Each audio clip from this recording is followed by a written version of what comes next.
Bonjour à tous, bienvenue sur le 45e épisode du podcast Pelote et Repelote, qui, comme son nom l'indique à peu près, est un podcast consacré au tricot. Voilà, j'espère que vous allez bien. J'essaye de revenir rapidement puisque la dernière mise en ligne date d'il y a une semaine, même si j'avais enregistré l'épisode fin février, je crois. Voilà, moi le timing c'est pas toujours ça, mais j'espère que vous ne m'en tiendrez pas rigueur. Alors, pour ce nouvel épisode, je vous propose une immersion, comme d'habitude dans les chaussettes, hein. S'il n'y en a pas, il faut s'inquiéter. Il y aura des bonnets et puis un vêtement quand même à la fin. Donc j'essaye de varier quand même encore un petit peu le type de tricot que je vous présente. Donc il y en aura 7 comme d'habitude et qui s'étalent sur, puisque donc c'est des tricots du passé, octobre-novembre, voilà, 2021. Alors, on va commencer avec une paire de chaussettes toutes basiques, chaussettes en jersey. Je suis en train de lire sur mon petit carnet qu'il faut que je pense à vous dire que dans la boîte de description sous la vidéo, il y a les timecodes. Donc si vous voulez réécouter une partie de ce que je vous raconte, ou au contraire me faire taire un petit peu sur certaines parties, n'hésitez pas à aller cliquer sur les chiffres de temps dans la case, et voilà, ça vous renverra directement au tricot dont je suis indiqué en face. Suis-je claire? J'espère. Donc, je reviens à ma chaussette. Donc il s'agit d'une paire pour le projet chaussettes, des chaussettes tricotées main qui sont vendues dans une boutique de producteurs, et les sous récoltés servent à financer des aménagements pour mon voisin qui est atteint de handicap. Donc ces chaussettes là, je les ai faites en taille 36 et dans la laine Volboot Sockenwolle. Donc c'est de la laine qu'on achète sur le site Butinette. Et moi j'aime beaucoup toute leur qualité de laine à chaussettes. C'est souvent vendu par lot avec différentes couleurs. La laine ne gratte pas, elle est résistante. Souvent j'aime bien les assortiments de couleurs, donc je ne peux que recommander. Et voilà. Et donc j'avais cette pelote depuis des années. J'en avais pas fait grand chose. Et donc quelqu'un m'avait demandé des chaussettes bleues. Donc voilà, j'ai commandé n'importe quoi. J'ai tricoté ces chaussettes en taille 36 avec des aiguilles 2 mm et demi. Comme toutes mes chaussettes en jersey, je les tricote sans patron et je les tricote de la pointe vers les côtes, vers le haut, avec un talon en rang raccourci. Le patron du Fish Lipski Seal, mais c'est un patron en rang raccourci. Je fais des côtes 1-1 et un rabat tubulaire à l'aiguille. Ai-je autre chose à vous raconter sur ces chaussettes? Je ne crois pas.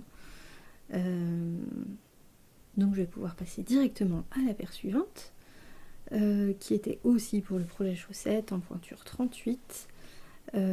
Pareil, c'était une commande. Et donc ce sont des Monster Socks.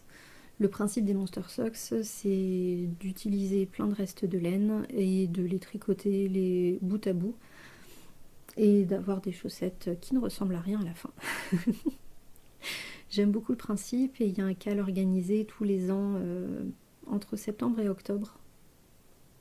Je pense que ça va du 15 septembre au 15 octobre puisque c'est les dates auxquelles je les ai tricotées. Je sais plus si je l'ai dit, je les ai faites en pointure 38. Et juste pour équilibrer un tout petit peu le côté Frankenstein de la chaussette, j'ai utilisé la même laine pour faire les deux talons. Mais sinon le reste, c'était au gré justement de mes restes. Il y a énormément de fabelles de drops dedans. C'est essentiellement les restes des chaussettes que j'ai tricotées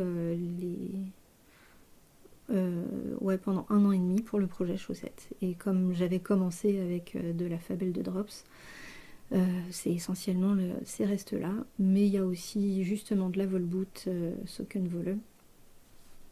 Et probablement d'autres petites choses. Mais ce serait pas forcément très intéressant de détailler exactement quoi. Et puis je m'en souviens pas forcément non plus. Mais au final, j'aime toujours bien le rendu des Monster Socks en fait. Je trouve ça super sympa. Après, j'essaye quand même d'harmoniser un tout petit peu les couleurs. Je me suis rendu compte que spontanément sur la première chaussette, j'avais pas mal alterné entre du violet rose, des teintes de bleu et des teintes de vert. Et donc du coup, j'ai gardé cette alternance. Et je changeais de laine tous les 6, 7, 8, 9, 10, 11 ou 12 rangs, selon la taille de mes restes et selon les motifs quand il y en avait, ou quand j'en avais marre, pour les quelques laines uniques que j'ai mises dedans. Et la construction exactement sur le même principe, même numéro d'aiguille, juste 1 cm de plus pour la longueur. Et voilà pour les Monster Socks. Alors la dernière paire de chaussettes dont je voulais vous parler aujourd'hui, là pour le coup c'était des chaussettes pour l'amoureux. Il avait beaucoup aimé la paire que je m'étais faite avec la Scrumptious Pearl. C'est de la laine québécoise ou canadienne. Ah, je sais pas de quelle partie bon, je vais dire canadienne pour être sûre de ne pas dire de bêtises. Dans le coloris Driftwood. Et donc, comme il l'avait beaucoup aimé, il me restait encore la moitié de mon écheveau. Donc je lui ai fait les mêmes, juste quelques pointures au-dessus, puisqu'il chausse du 41. Et j'ai même réussi à utiliser le même reste de Candy Wool, coloris chocolat au lait, pour tous les contrastants, donc pointe, talon et côte. Et voilà, et elles sont belles, et elles sont douces. Et je crois qu'il l'aimait pas mal. Et voilà, même construction. Je mets juste pour les chaussettes au-dessus de la pointure 40, je passe à 72 mailles. D'habitude, moi je suis sur une base de 64 mailles. Et je tricote serré. Surtout en Magic Loop. Mais mon amoureux a des pieds très fins. Et des chevilles encore plus fines. Il a juste le bout des pieds. Si l'avant est bien large et après ça devient tout fin. Alors, le 4e tricot dont je voulais vous parler, bon, on va aller vite ce rythme-là. Il s'agit d'un petit bonnet, d'un petit béguin que j'ai tricoté pour la naissance du bébé d'une de mes collègues. Il s'agit du patron Bits and Bits plus Pieces de Vera Valimaki. C'est un patron que j'avais vu plein de fois chez Birou Game. Si tu passes par là, salut. Elle l'a tricoté pas mal pour ses deux loulous. Et je m'étais toujours dit qu'un jour je tricoterais ça pour une naissance. Et donc voilà, c'est fait. Et j'ai utilisé de la fil Colana qualité Anina. Alors j'ai plus les numéros des couleurs, mais ce sont des restes d'un châle que j'avais tricoté il y a bien 2-3 ans à force. Et que j'ai offert à une de mes tantes. Un châle avec de la mosaïque. Et donc c'est la qualité Anina, c'est du mérino, 100% mérino, très très très doux. Du coup je me suis dit que pour la layette ça tombait particulièrement bien.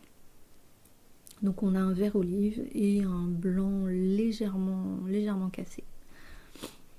Ça se tricote un petit peu tout seul, mais vu que je l'ai commencé en septembre l'année dernière, je me souviens plus très très bien de la construction. Il y a juste des diminutions, des diminutions sur 2 lignes sur le dessus, et j'ai pas réussi à les faire pareil, donc c'est pas bien équilibré entre droite et gauche. En soi, j'ai décrété que c'était pas spécialement grave, mais si j'en fais un autre, j'essaierai de m'appliquer davantage pour faire quelque chose qui soit symétrique. pense que j'ai juste pas suivi le patron comme une andouille. On va dire que c'est pas trop grave. Et donc ça se commence oui par la nuque et on remonte petit à petit, on fait les diminutions, à la fin il y a du jersey qui roulotte et on fait deux petits high cords pour faire les nouettes, pour accrocher le béguin. Donc, voilà. J'ai tricoté ça avec des aiguilles de 3 mm, je crois que le patron recommande des aiguilles plus petites, mais connaissant ma petite tendance à tricoter serré, j'ai fait la taille 2 qui doit équivaloir à un 6 mois et je l'ai offert à ma collègue. Il était déjà tout juste à sa taille, mais je pense que la petite l'a pas porté très longtemps. Voilà. Je crois que c'est tout ce que j'ai à dire sur ce 4e tricot. Donc on passe au 5e. Il s'agit d'un bonnet, enfin d'un béret. Le patron c'est le Western Sky de Kathleen Hunter, ou Boylan Knitworks, c'est son nom de designer. Enfin son pseudo quoi.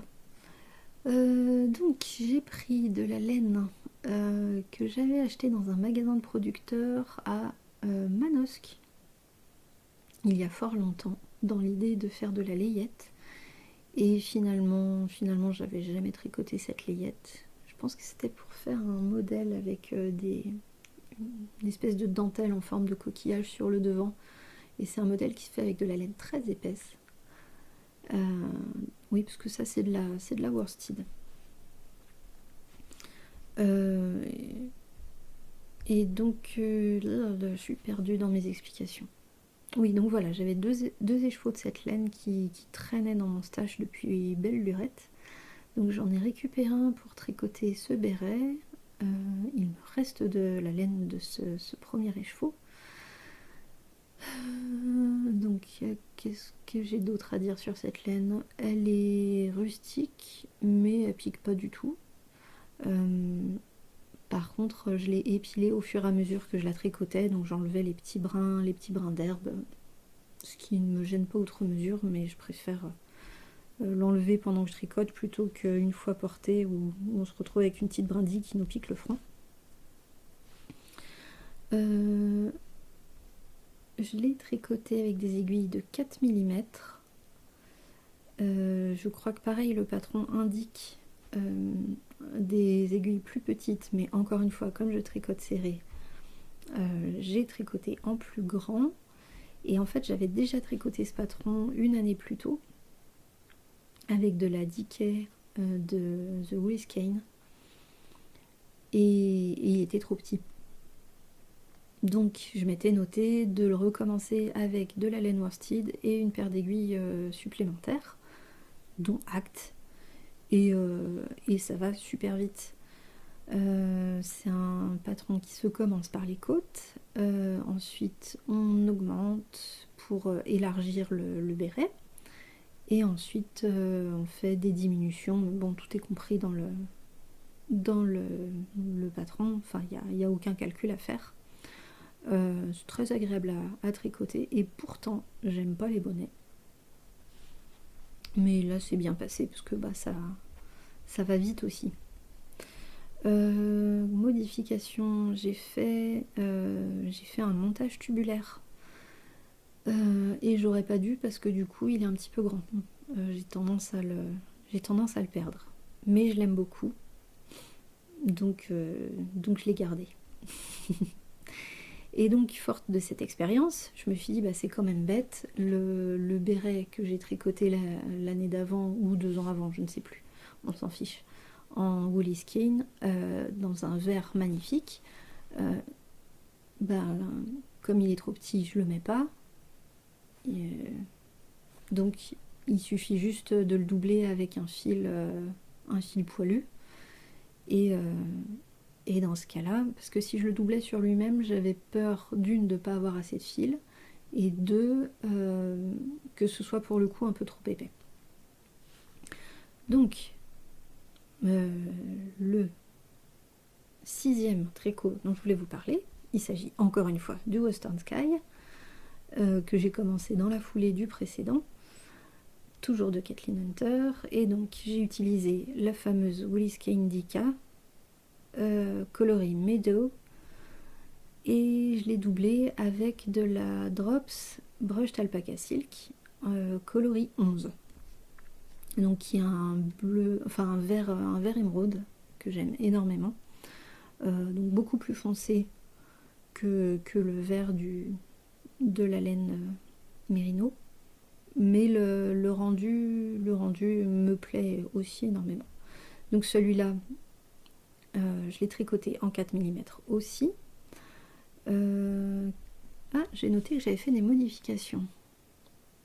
Ah oui, j'ai monté moins de mailles, je pense, au montage, puisque comme le précédent, le blanc, je le perdais un petit peu, et je les ai montés en 3 mm et demi, mais toujours avec un montage tubulaire. Et j'ai fait un rang d'augmentation après les côtes pour avoir le bon nombre de mailles pour démarrer la grille.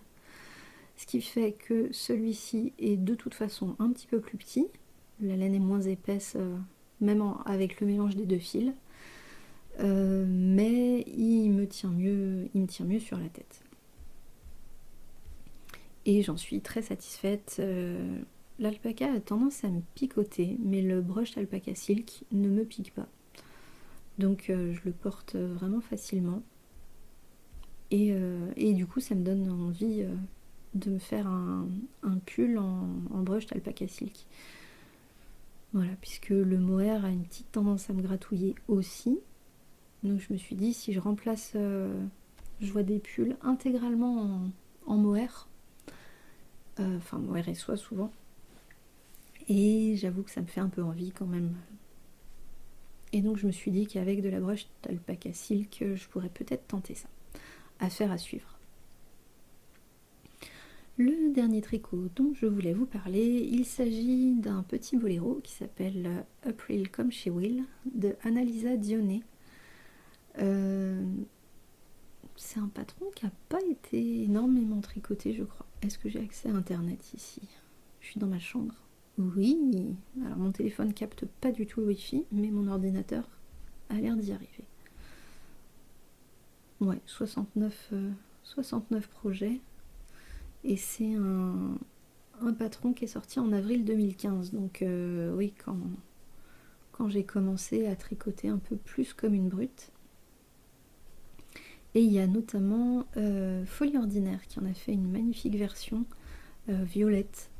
Ouais. Et je me demande si c'est pas grâce à elle d'ailleurs que j'ai découvert ce patron. Donc, c'est un patron qui se tricote en fingering et l'avantage c'est qu'il utilise, pour ma taille en tout cas, quelle taille j'ai faite? Je ne sais plus. Qui n'utilise que 2 écheveaux. Et donc j'avais justement 2 écheveaux de laine Célène en fingering nep coloris pistache que j'avais acheté au fil de la Manche en 2019. Donc c'est pareil, il était temps que ça devienne quelque chose. J'ai tricoté en 3 mm et demi et je me suis retrouvée avec des soucis dès le démarrage sur le placement de la dentelle sur les manches, parce que je tricote en raglant en partant du col. Donc j'ai réécrit toute la grille. Bon, après c'est une dentelle très simple, hein, mais c'était juste par rapport à la bordure, à l'emmanchure, ça tombait pas juste. Ou alors j'étais pas réveillée non plus, puisque je l'ai commencé en juillet. Et je l'ai fini en novembre 2021. Donc voilà, j'ai réécrit le truc à ma sauce, et puis je me suis arrêtée au niveau de la longueur pour arriver à peu près au niveau des côtes flottantes, ouais. J'ai galéré pour trouver des boutons. J'ai écumé les sites sur lesquels je vais habituellement, à savoir Atelier Brunette et Liste et l'Or, qui ont l'avantage d'avoir une jolie offre quand même en termes de coloris. Et après, c'est par rapport aux tailles où je me retrouve souvent embêtée parce que moi j'aime bien avoir des boutons suffisamment grands. Alors en général, quand je tricote de la fingering, il me faut des boutons d'1,5 cm, ouais, de 15 mm. Parce que les 10 mm en général ils sont trop petits et ils ont tendance à sauter. Donc voilà, et j'ai fini par trouver sur Pearl & Co, je crois. Mais donc c'est des boutons nacrés verts. Et bon, ils sont pas mal, mais ils brillent un peu trop à mon goût. Mais au moins ils ont une couleur similaire. Et j'avais pas envie de boutons en bois, je voulais vraiment des boutons ton sur ton pour rester dans cette couleur que je trouve absolument splendide. Alors là, par rapport aux photos, ouais, ça rend pas bien. Soit c'est sous-exposé, soit c'est surexposé, mais celles qui rendent le mieux au final, c'est celle des photos en cours de route. Ouais, donc je vais vous les mettre. Est-ce que j'ai alterné les échevaux? Je ne m'en souviens plus du tout. Et j'ai mis aucune note sur Ravelry et je pense que j'en ai mis aucune dans mes carnets non plus. Ouais, je trouve que le patron est pas formidable. Après, il est pas nul non plus, hein, mais ouais, je trouve que c'est pas... Je me suis pas sentie accompagnée. Le problème, c'est qu'on s'habitue au luxe des derniers patrons qui sont sortis, notamment quand on a tricoté avec Marie-Amélie ou avec, je sais pas moi, Longue avec Anna, ou enfin, on a quand même toutes les explications rang par rang, on sait toujours où on en est, on a plein de repères. Et du coup, de revenir un petit peu en arrière avec des explications un peu plus light, mon côté feignasse trouve ça un peu plus compliqué.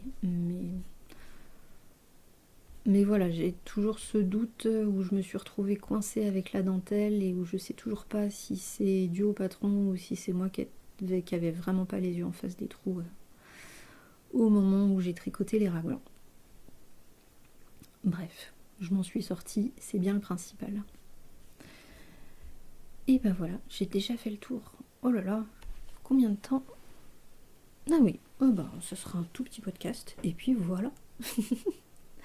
Et ben en tout cas, je vous remercie de m'avoir écouté pour ce petit temps ensemble. Je vous souhaite quoi? Ben plein de ponts en juillet.